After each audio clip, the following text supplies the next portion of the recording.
Meron tayong sistema na para mag-purify, para may tubig naman, hindi lang malinis, pero yung pag na-purify, pwede nang inumin.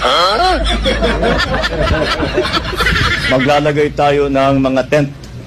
Ito yung tinawagan ko ang dating senador na si Dick Gordon na siyang namumuno ng Red Cross. At sabi niya, makakapagpadala siya kaagad ng mga tent, yung ginamit ng COVID.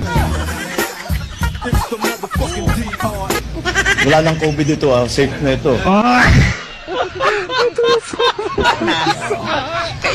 Ito ang reaction ko ng pinatawag na ng ICI, si Martin Romualdez, also known as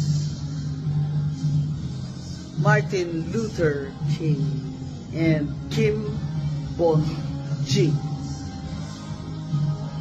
Oh, loko, kala mo Diyos ka ha? You're just another crook.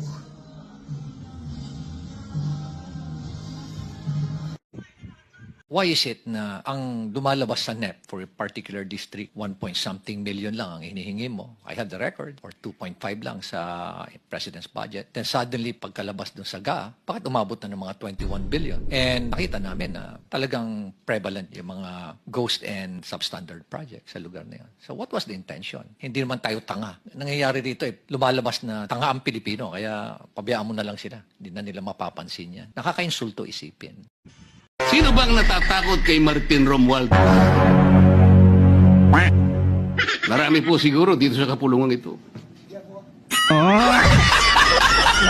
Pero hindi ako natatakot kay Martin Romualdez. Senator Lacson, nagulat ka ba kay Orly Gotesa?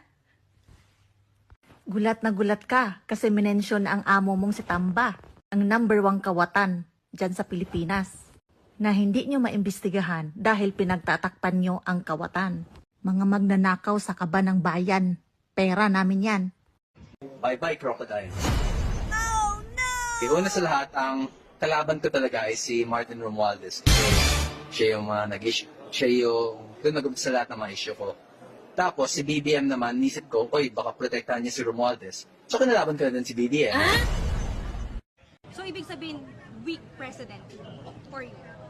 Weak president dahil hindi niya na-implement ang batas eh. Paano siya? 3 taon na siya. Bakit ngayon lang niya napuna yan eh? Ang budget siya unang titingin. Siya nagpapa-implement sa Senate at Congress. Dapat alam niya yan, hindi niya alam. Mahirap ang presidente yan, hindi niya alam. Kaigit na.